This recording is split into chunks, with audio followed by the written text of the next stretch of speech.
So tayo po ngayon ay nasa tinatawag na Love Month, buwan ng pag-ibig, buwan ng pagmamahal.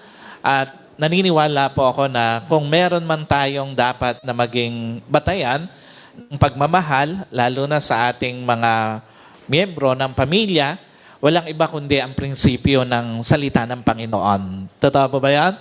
Kung meron man tayong dapat na maging batayan, kung meron man tayong dapat sinusunod pagdating sa usapin ng pagmamahal, ito ay walang iba kundi ang prinsipyo at ang salita ng Panginoon. Kasi, pwedeng magmahal ka base doon sa pananaw ng mundo, pwedeng magpahalaga ka sa isang tao base sa pananaw ng mundo.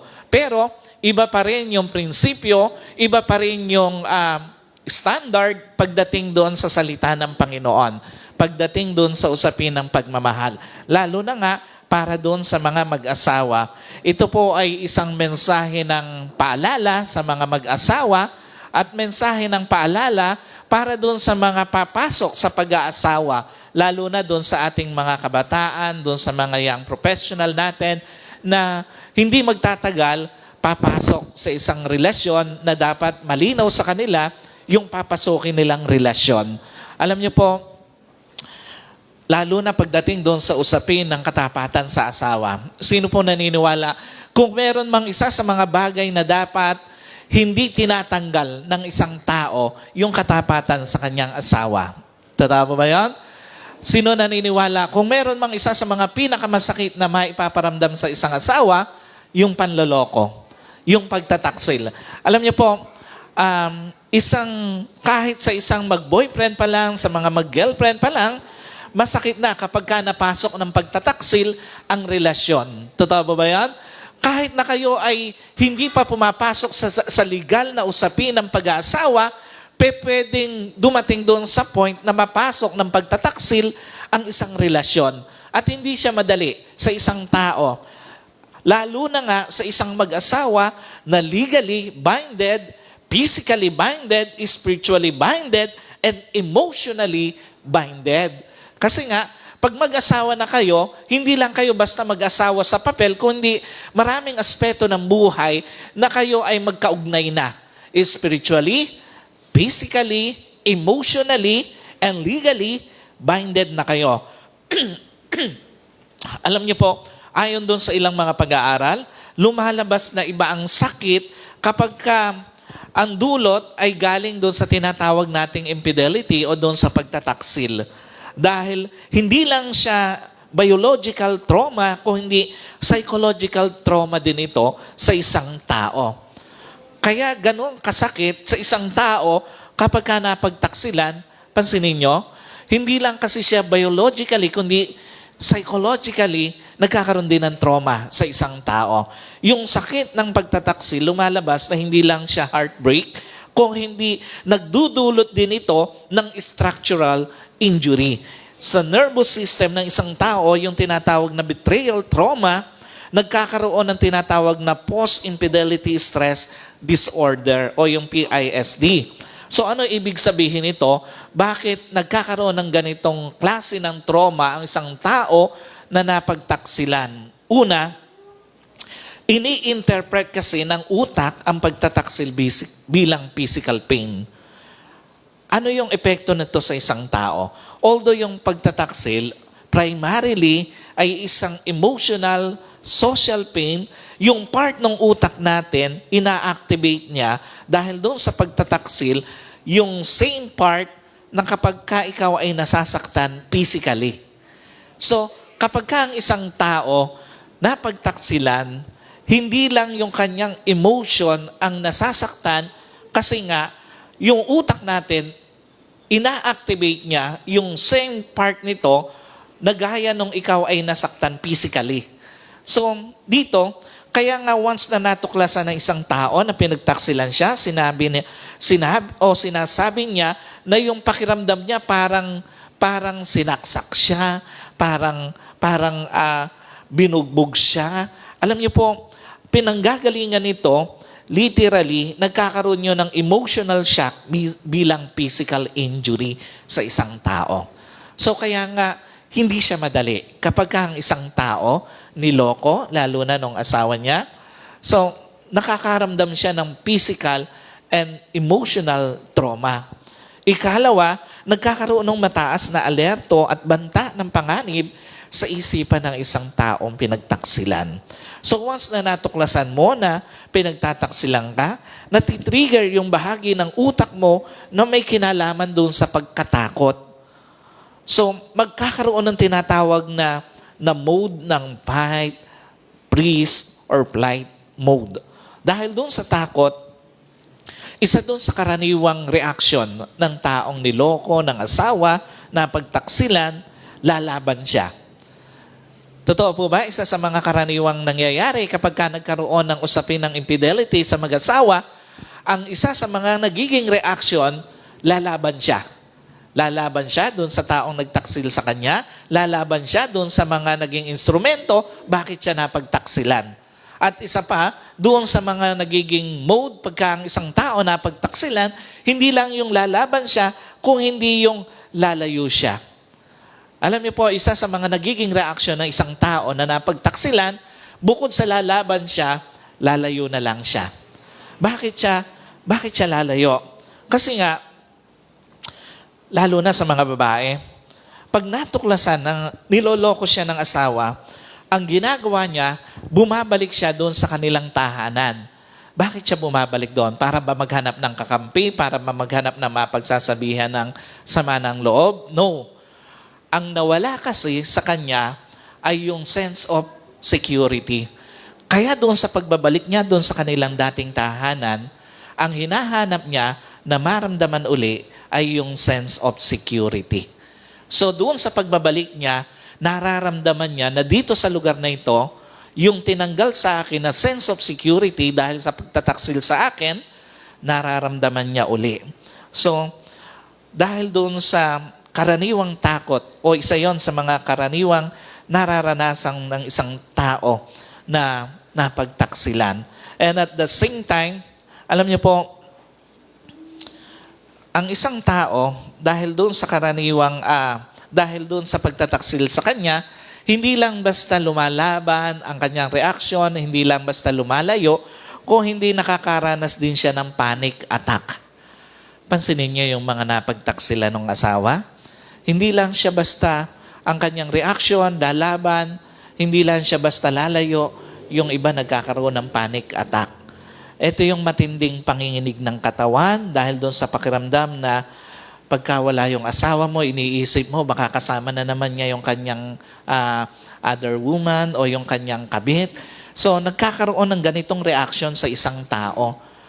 Ikatlo, nakakaranas ng tinatawag na cognitive impairment o yung pakiramdam na parang offline ang utak ng isang tao na napagtaksilan.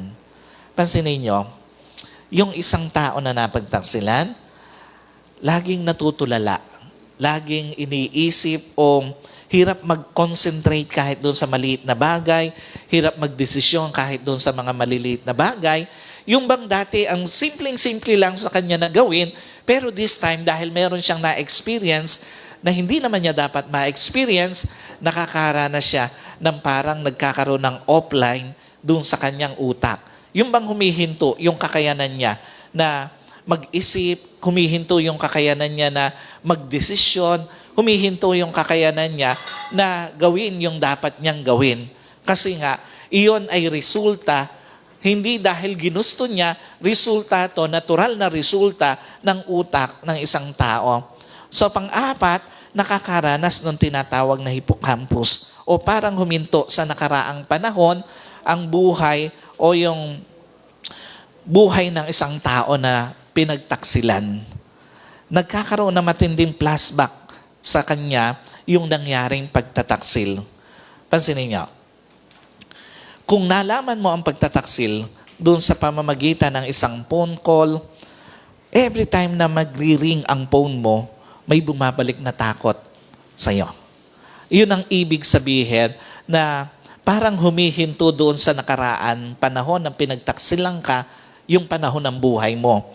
So kung nalaman mo ang pagtataksil sa'yo sa araw ng birthday mo, every time na darating yung birthday mo, may takot na mararamdaman ka.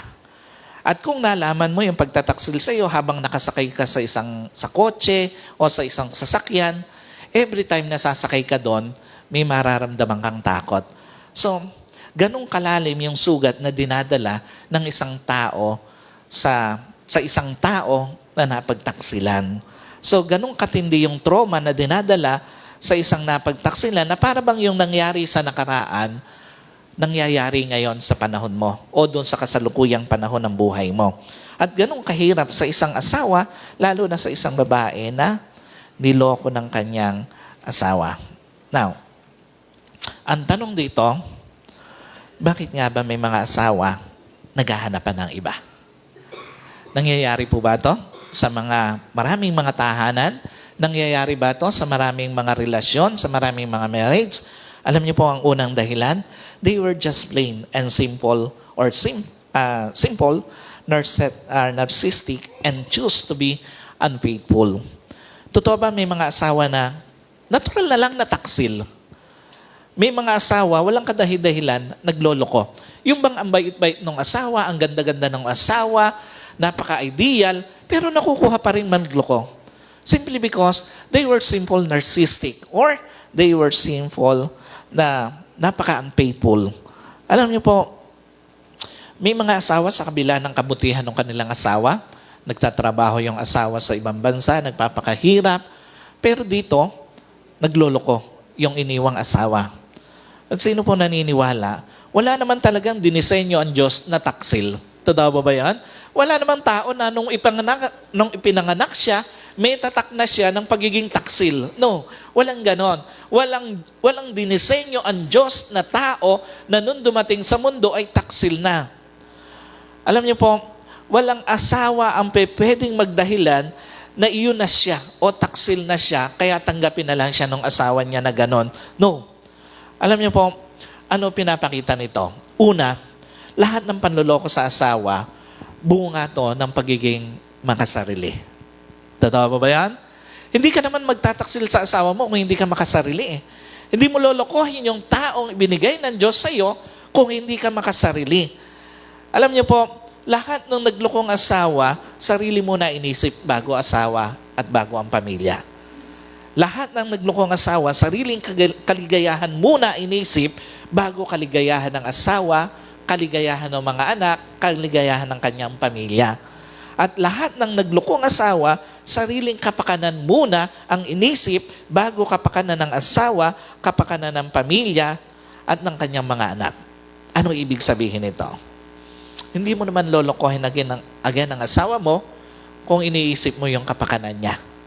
Hindi mo naman lolokohin ang asawa mo kung iniisip mo na masasaktan siya. At hindi mo naman talaga lolokohin ang asawa mo kung iniisip mo pamilya mo. Alam niyo po, kung meron mang isang bagay na hindi ka dapat gawin, itong bagay na ito. Kasi nga, alam niyo po, the moment na mas nangibabaw sa iyo yung kapakanan mo, kaysa kapakanan ng anak mo, ng asawa mo, ng pamilya mo, mas madali mong mapapagtaksilan at maloloko ang asawa mo. The moment mas nangibabaw sa iyo yung kaligayahan mo, mas madali mong lokohin ang asawa mo. The moment na mas nangibabaw sa iyo yung mararamdaman mo kaysa mararamdaman ng mga anak mo, mararamdaman ng asawa mo, ng pamilya mo, mas madali mong mapagtataksilan ang asawa mo. At lahat yon mangyayari kasi mas pinahalagahan mo sarili mo kaysa asawa mo, mga anak mo, at pamilya mo. So ikalawa, bukod sa ang panloloko ay bunga ng pagiging makasarili, ng kakontentuhan. Totoo po, ng Diyos sa iyo, hindi ka naman maghahanap ng iba eh. Totoo ba yan? Kung kontento ka doon sa ibinigay ng Diyos sa iyo, kahit na ano pa, hugis ng mukha niyan, kahit na hugis ng kanyang ilong, makukontento ka sa asawa mo. Alam niyo po, kung kontento ka sa ganda ng taong ibinigay ng Diyos sa iyo, hindi ka naman maghahanap ng iba eh. Totoo ba yan? Kung kontento ka sa relasyon, sa marriage na binigay ng Diyos sa iyo, hindi ka maghahanap ng iba. Pero once na hindi ka makontento sa taong ibinigay ng Diyos sa'yo, lagi kang may makikitang dahilan para magtaksil. Pag hindi ka nakontento sa taong ibinigay ng Diyos sa'yo, tandaan nyo po, lagi kang makakakita ng kapintasan sa itsura niya. And once na hindi ka makontento sa marriage, sa relasyong ibinigay ng Diyos sa'yo, lagi kang makakakita ng kulang sa iyong marriage at sa iyong relasyon. That's how contentment works sa isang marriage o sa isang relationship. That's how contentment help keep the marriage intact. Hindi mo gagamiting dahilan para magtaksil ang kakulangan meron ng asawa mo. Sino po aminado? Meron naman tayong mga kakulangan talaga bilang asawa. At maging yung mga asawa natin, wala naman perpekto talaga eh. Yung ibinigay ng Diyos sa iyo, hindi naman perpektong lalaki yan, hindi naman perpektong babae yan. Meron at meron kang makikitang kakulangan, kapintasan, kahinaan sa Kanya. Pero kung kontento ka sa ibinigay ng Diyos sa iyo, hindi mo gagamiting dahilan yung kakulangan niya, yung kapintasan niya, yung kahinaan niya para magloko ka, para magtaksil ka dun sa taong ibinigay ng Diyos sa iyo. So another thing, bakit may mga tao na nakukuha pang maghanap ng iba, samantalang meron ng binigay ang Diyos sa kanya?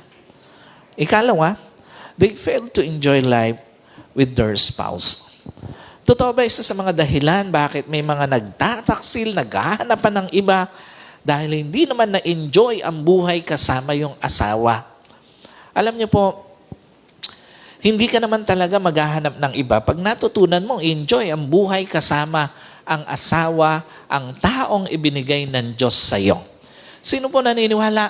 Pwede mo namang enjoy ang buhay kasama ang taong ibinigay ng Diyos sa iyo. Kaya nagtataksil, kaya naghahanap ng iba, ang taong meron na, may asawa na, may boyfriend na, may girlfriend na, simply because hindi niya na-enjoy. At bakit niya hindi na-enjoy yung mga bagay na yon? Alam niyo po, ito ang totoo. Kung meron mang dapat kasama ka sa enjoyment ng buhay, dapat yung asawa mo yon. Totoo ba yan? Dapat kung meron kang kasama sa enjoyment, yun yung asawa mo eh.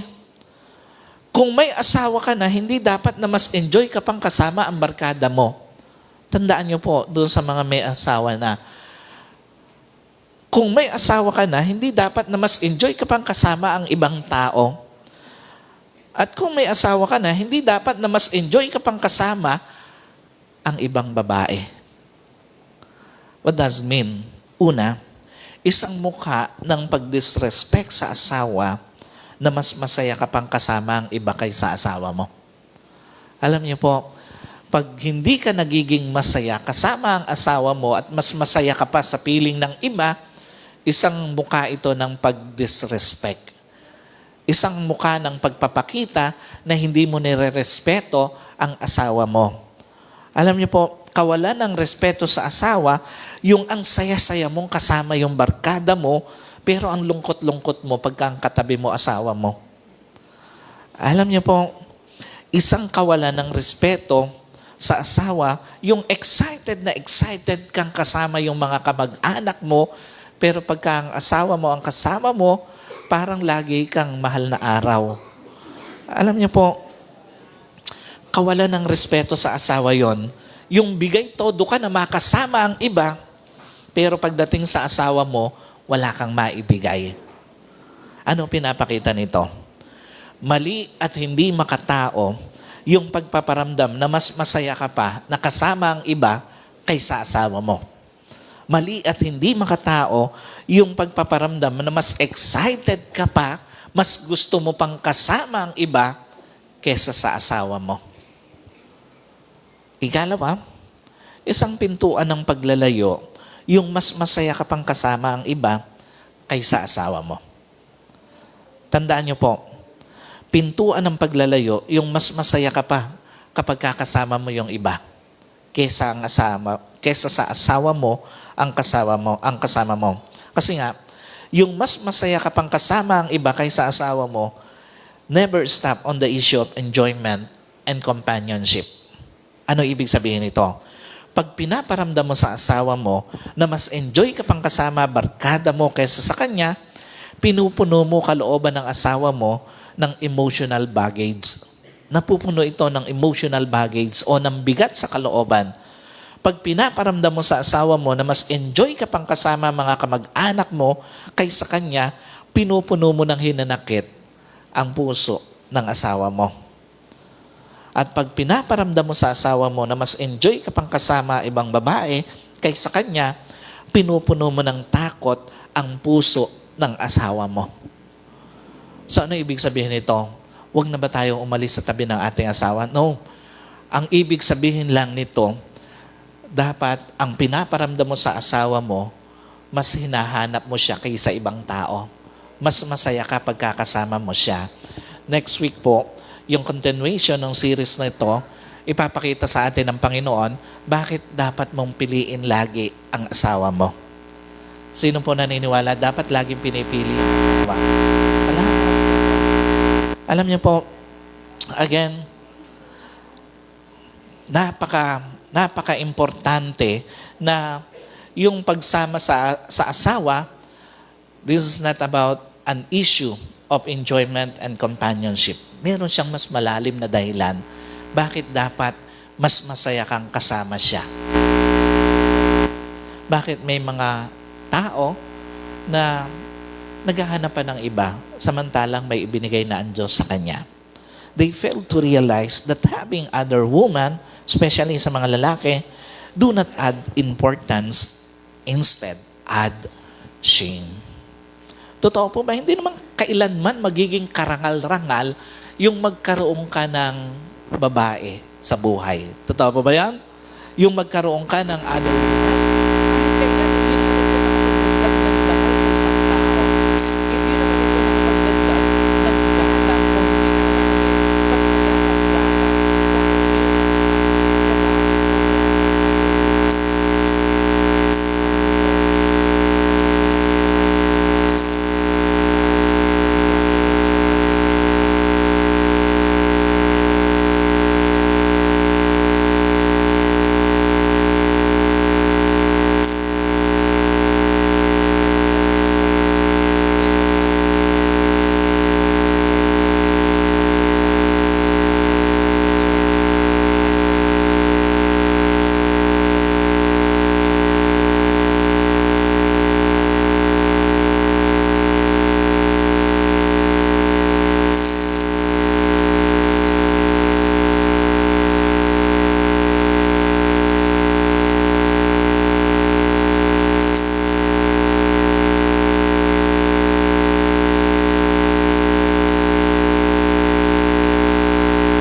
Sa kinakainan ko, meron. Pagdating doon sa binabagsakan ko, meron. Pagdating pa doon sa ibang bayan, meron pa rin. Ang akala ko nakakadagdag sa image yun. Pero until I realize na nung matutunan ko yung salita ng Panginoon tungkol sa pagpapahalaga sa relasyon, lalo na sa relasyon sa asawa, nakita ko na kahit kailan, hindi siya nakapagdagdag ng dangal. Hindi siya nakapagdagdag ng reputasyon. Hindi siya nakaganda ng image ng isang tao. Sa halip, nakapagpababa, nakapagpabagsak, at higit sa lahat, nakapagpasira ng relasyon sa loob ng pamilya. So kaya nga ganun ka-importante na dapat malinaw sa atin na una sa lahat, ang pagtataksil ang nagdadala ng kahihiyan, hindi lang maging sa kasamang nagtaksil at sa pinagtaksilan. Kasi no, ang dami niyang ginagapay. Hindi lang pala ikaw na kung ikaw ang gumawa,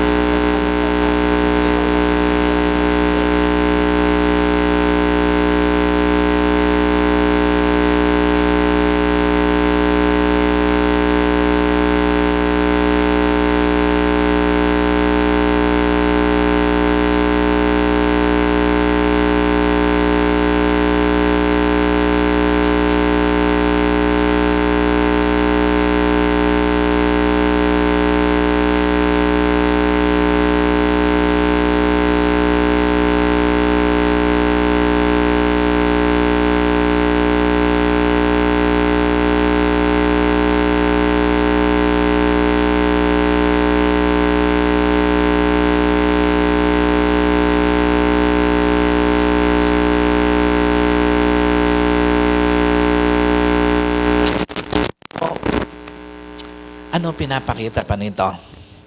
Ang isang tahanan na napasok ng pagtataksil, hindi kailanman mapapayapa hanggat hindi natitigil ang pagtataksil.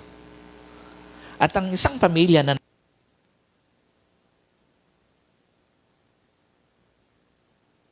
part ng napagtaksilan, kahit hindi ikaw ang gumawa ng mali, madadamay ka sa kahihiyang ginawa ng asawa mo eh. Totoo po ba yan?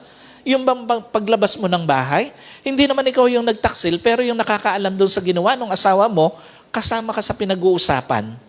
Pagpasok mo ng trabaho, hindi naman ikaw yung gumawa ng mali, pero yung nakakaalam doon sa mga katrabaho mo ng ginawa ng asawa mo, kasama ka sa pinag-uusapan. Kaya nga, ang isang napagtaksilan, mas gusto nila na naka-isolate. Kasi nga, nadadamay sila doon sa kahihiyan. So, ikalawa, ang pagtataksil nagdadala ng generational stigma of shame. Alam niyo po, isa sa mga pinakamadalas maalala ng tao, pagkakamali ng kapwa niya. Totoo po ba yan? Mas madaling maalala yung nagawang mali ng isang tao kaysa nagawang tama. At isa sa mga pinakamadalas maalala ng tao, alam niyo po, pinakamatagal makalimutan ng tao, yung maling nagawa ng isang tao. Kaya nga hindi dapat nasasangkot sa usapin ng pagtataksil ang isang tao.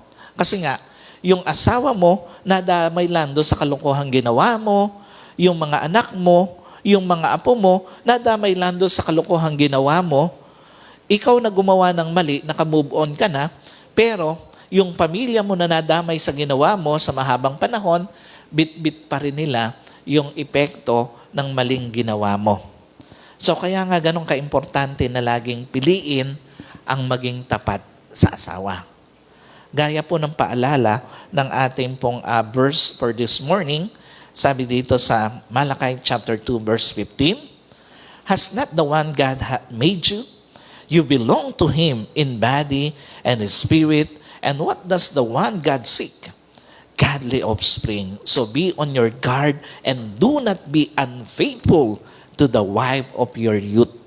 Hindi ba't pinag-isa kayo ng Diyos sa katawan at sa espiritu para maging Kanya?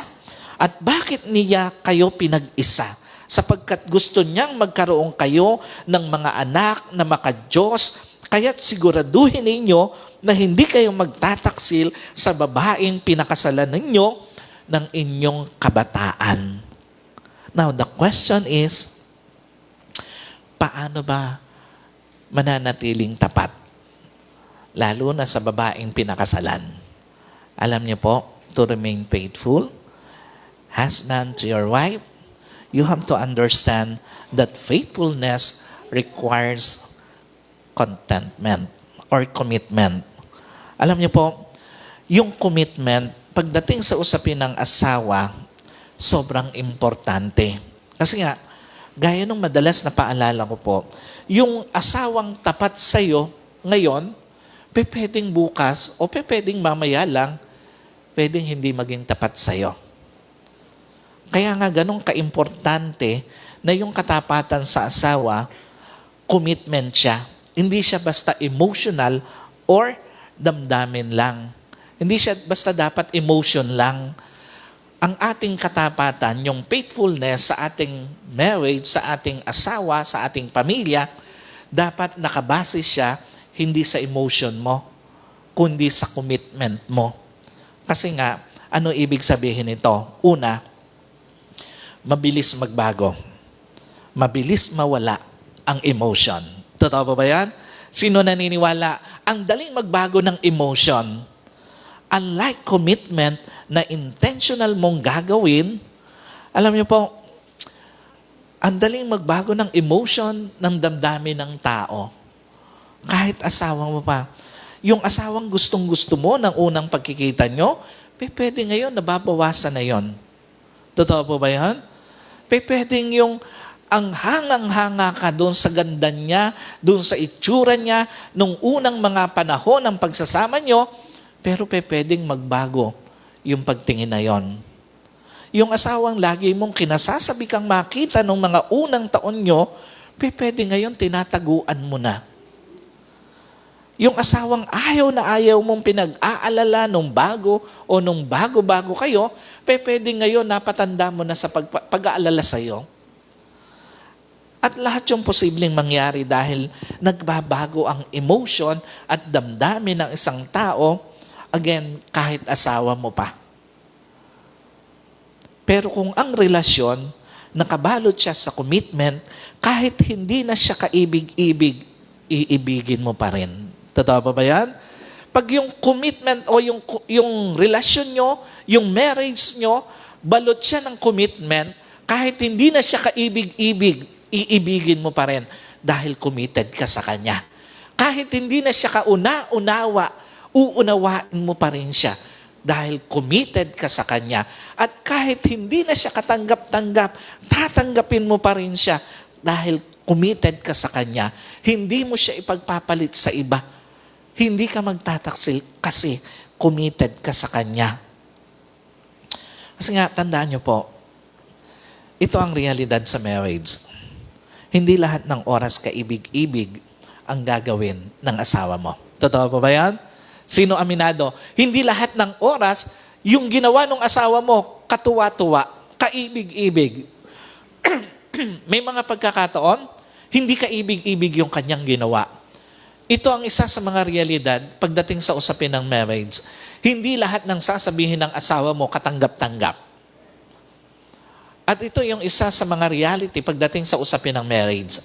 Hindi lahat ng magiging desisyon ng asawa mo katanggap-tanggap.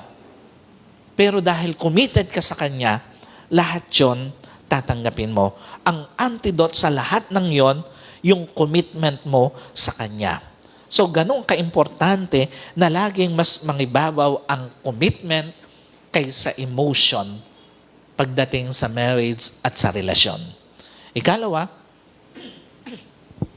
you have to understand that faithfulness requires forgetting your me for the sake of we. Sino po naniniwala? Hindi ka pa pwedeng maging tapat sa asawa mo na hindi mo kayang isantabi yung personal mong interest para sa interes yung dalawa. Yung mga, yung mga nagtaksil, yung mga sumama sa iba, mas nangibabaw sa kanila yung personal niyang interes kesa sa interes ng taong pinakasalan niya o nilang dalawa. Alam niyo po, hindi ka pwedeng maging tapat sa asawa mo nang hindi mo kayang unahin ang asawa mo bago ang sarili mo. At hindi ka pwedeng maging tapat sa asawa mo nang hindi mo kayang kalimutan ang sarili mong kaligayahan para sa kaligayahan ng marriage nyo. What does it mean? Una, ang totoong kalayaan o kalayaan sa sakit ng kalooban sa marriage ay hindi yung gawin mo lahat ng gusto mo kung hindi gawin mo lahat ng makakabuti sa marriage mo. Totoo ba? Hindi naman talaga madali maging tapat sa asawa eh. Pero yun yung makakabuti sa marriage mo. Totoo pa ba yan? Hindi naman talaga madali labanan ng tukso. Pero yun yung makakabuti sa marriage mo. At hindi madaling kalimutan ang sariling gusto, pero yun yung makakabuti sa marriage mo. What's the point? Walang marriage ang nakaligtas sa isyu ng pagtataksil. Nang hindi nila natutunan o hindi natutunan ng isa't isa na unahin ang kapakanan ng kanilang marriage above themselves. Makakaligtas lang kayo sa usapin ng infidelity, ng pagtataksil, kung inuuna ninyo ang kapakanan ng isa't isa. Walang tahanan ng hindi nabahiran ng dumi ng pagtataksil hanggat hindi kayang labanan ang kaway ng tukso. Pero kapag kaya ng labanan ang kaway ng tukso, walang tahanan ang mababahiran ng pagtataksil. At walang pamilya ang mananatiling buo nang hindi nagsikap na panatiliing walang issue ng panloloko sa kanilang marriage. In short, may sakripisyo kang kailangan gawin para manatiling tapat sa asawa mo. May sakripisyo kang kailangan gawin para manatiling buo ang tahanan mo. At may sakripisyo kang kailangan gawin para manatiling buo ang marriage mo. Lahat ng yon, kalakip nun, sakripisyo. Pero yung mga hindi nagawang magsakripisyo para sa kanilang asawa, para sa kanilang pamilya, para sa kanilang marriage, lahat yon natangay ng tukso. Lahat yon natangay ng ibang tao.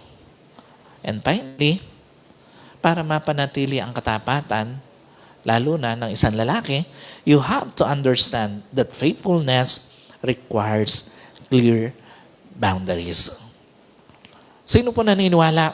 Hindi ka pwedeng maging tapat sa asawa mo nang hindi mo alam, hindi malinaw sa iyo yung boundaries mo bilang asawa. Sino po naniniwala? Pag may asawa ka na, may mga boundaries na sa buhay mo bilang tao. At napaka-importante na dapat malinaw sa iyo yung dapat mong gawin at hindi mo na dapat gawin bilang asawa. Pag pumasok ka na sa usapin na to, dapat malinaw na sa iyo yung mga bagay na yon, na yung mga dapat mo lang gawin at yung mga hindi mo na dapat gawin. At yung mga dapat mong pasukin at hindi mo na dapat pasukin pa sa buhay mo bilang asawa. What does it mean? Una, pag malinaw sa iyo ang boundaries mo bilang asawa, napoprotektahan mo hindi lang ang asawa mo, maging ang marriage vows mo. Alam niyo po, pag malinaw sa iyo ang boundaries mo, kasama na po protektahan nito ang asawa mo at yung pangako mo nung kayo ay ikasal. Every time you cross the boundaries, tandaan niyo po, every time you cross the line na ilalagay mo sa panganib ang asawa mo at ang marriage life mo. Every time na nagkakaroon ka ng intimate, tandaan niyo po, every time na nagkakaroon ka ng intimate chatting, you cross the line bilang asawa. Every time na nagkakaroon ka ng lihim na lakad with opposite sex, na alang nakakaalam kundi kayo lang, you cross the line. Every time na ginagawa mong normal sweetness, ang pagkiya sa opposite sex, you cross the boundaries. Every time na naglalabas ka na ng hinaing sa opposite sex, na hindi mo naman asawa, you cross the boundaries or you cross the line.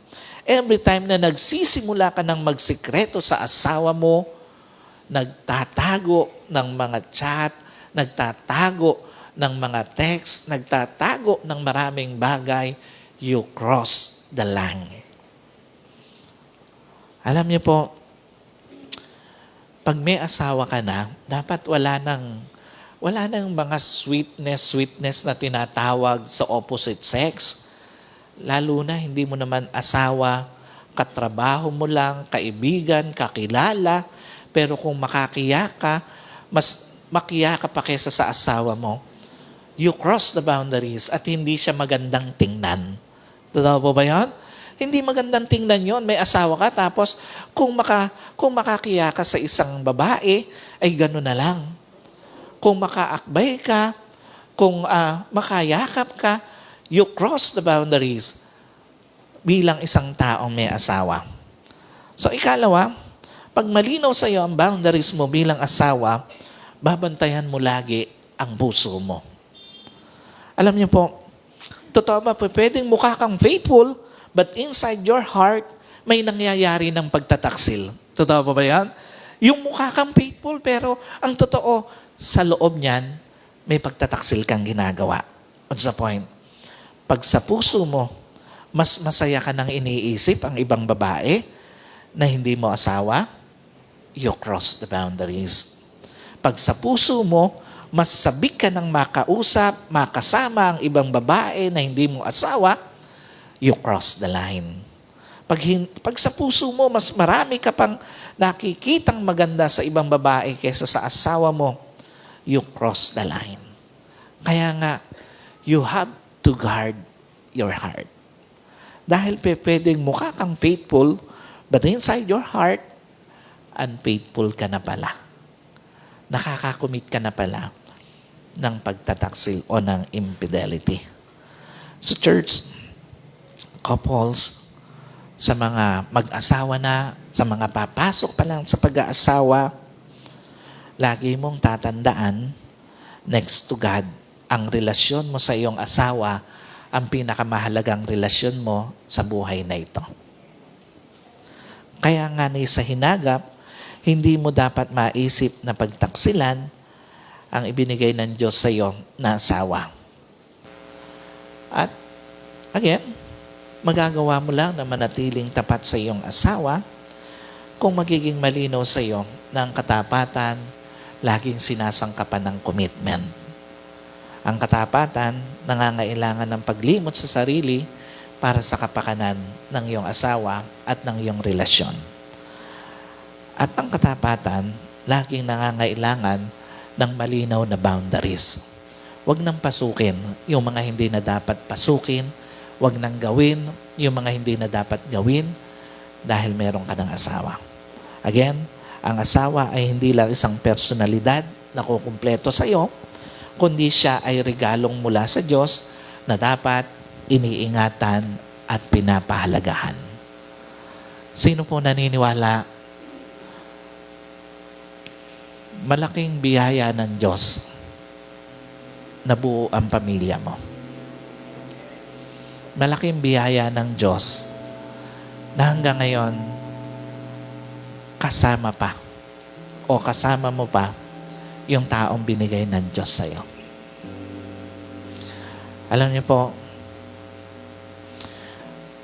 bukod sa desisyon natin na maging maayos ang ating pamilya, isa pa sa mga pwedeng makapagpanatili nito ay ang protection ng Diyos sa ating mga pamilya, sa ating mga marriage. Kaya nga, lagi nating dapat binabalot ng panalangin, hindi lang yung ating sarili, kundi yung taong binigay ng Diyos sa atin, na huwag siyang matangay ng kaaway, huwag siyang madala ng tukso, huwag siyang madaya ng kaaway. Kasi nga, iba ang sakit kapag ka dumating na sa point na nasisira ang pamilya. Iba ang sakit kapag ka natuklasan mo na yung taong pinagkatiwalaan mo, niloko ka. So church, again, this is the message of the Lord for us to be able, for us to receive this morning. Ang gusto ng Panginoon, gaya ng paalala niya, maging tapat tayo sa Kanyang ibinigay sa atin. So let us pray. Panginoon, tinataas ko po sa iyo lahat ng mga couples, Panginoon, lahat ng mga papasok sa pag-aasawa, nabakuran mo po sila ng iyong protection. Balutin mo po sila ng banal na dugo ng aming Panginoong Hesus. Manatiling buo, manatiling matatag, manatiling malinis, Panginoon. At doon po sa mga anak mo, Panginoon, na hindi pinalad, makatagpo ng tapat na kasama sa buhay, patuloy na ikaw po yung yumakap sa kanila, payapain ng kanilang mga puso, bigyan, Panginoon, ng comfort ang kanilang puso, isipan at ang kanilang espiritu.